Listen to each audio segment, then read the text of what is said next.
evening, dear shoppers. Our store is now officially closed.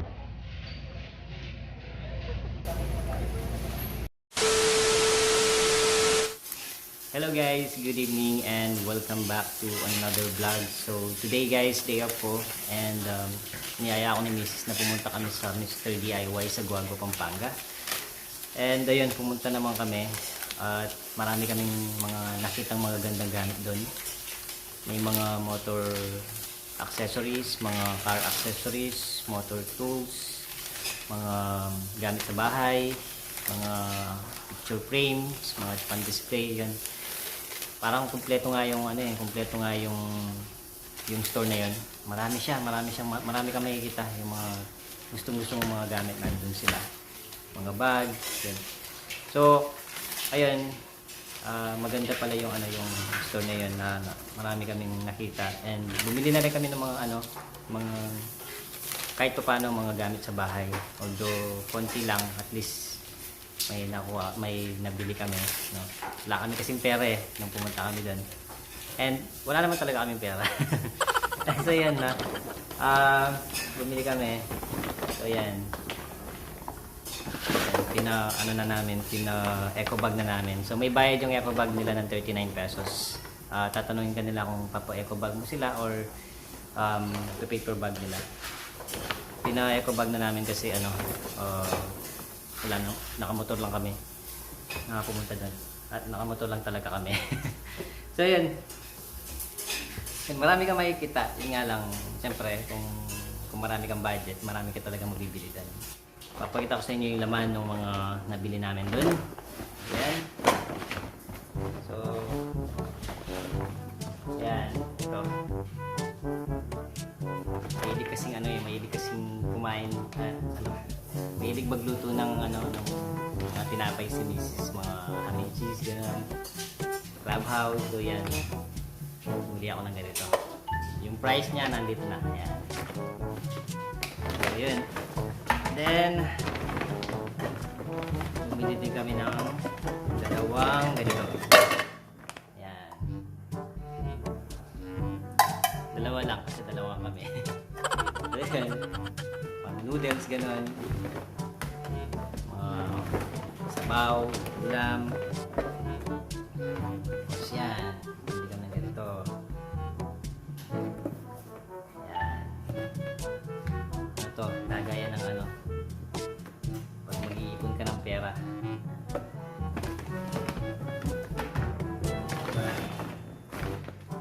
Tapos bumili kami ng yan, dalawang pinggan kasi dalawa lang kami. Tapos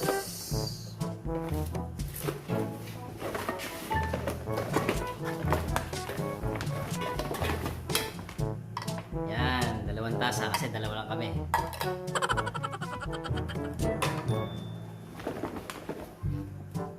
Yan, so isa pang isang alkansya ulit. Yung isa papel, yung isa yun.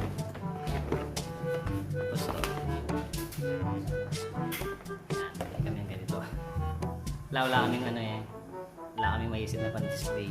May mga nakita kami pan-display doon kaso hindi ko afford yung price.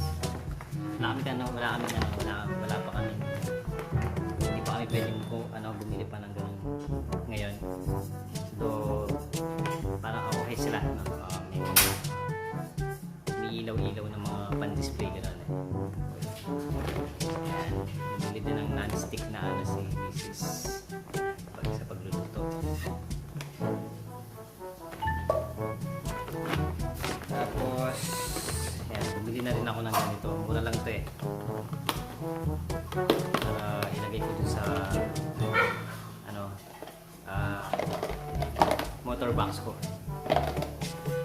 At least yung mga tools hindi sila naaalog dun sa box. Ayan.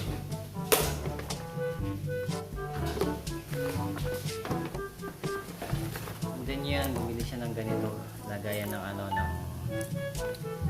mga gamot, diba? Ayan, ganyan lang yung binili namin. Ito. Panluto. Tapos dalawang pan-display na artificial na flowers. Tapos yung huli. Ito. Ayan. Pan-display lang. So yun. Yun lang yung nabili namin pero umabot ng 1,600. Yan.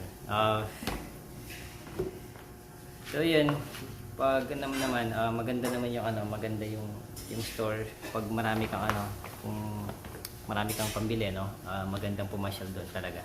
Kasi mabibili ka talaga sa dami ng pagpipilian mo mga gamit. At marami talaga kaming nakitang mga gamit doon, yung mga picture frame nila gusto ko yun. May mga talaga i-display mo na lang talaga kahit hindi mo na ibayin yung mga picture. Para sa akin ganoon. Maganda sila.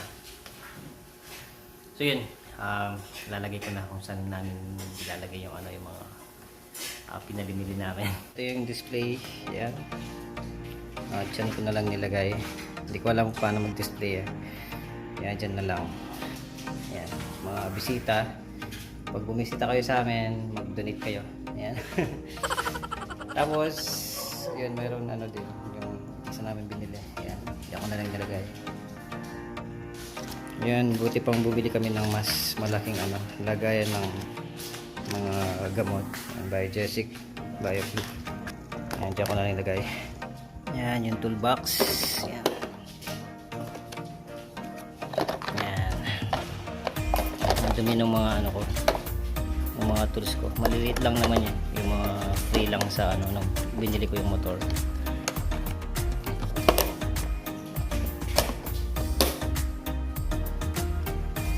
Yan. So ilagay ko na lang dito.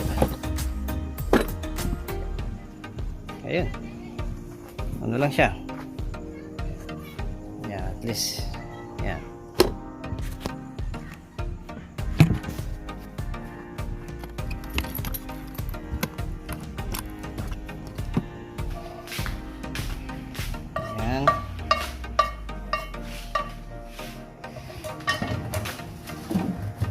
And then yun yung mga pinggan. So yan yung ulam namin ngayong gabi. Yan, ginamit na namin yung mga pinggan. Yan, magchuchoko ako ngayon. So yun lang guys, yun lang para sa video na to na-observe ko rin pala may mga items sila na may tatak ng Mr. DIY. Hindi ko sure kung talagang sa kanila yung mga item, pero parang sa kanila yung mga item at hindi pa galing sa Shopee. Hindi ko lang sure. Pero ayun, maganda yung mga item nila. Talagang quality naman. Sana next time makabili kami ng mga gamit doon. So yun. And yun lang guys. Thank you so much for watching my video. Next time ulit. Bye bye.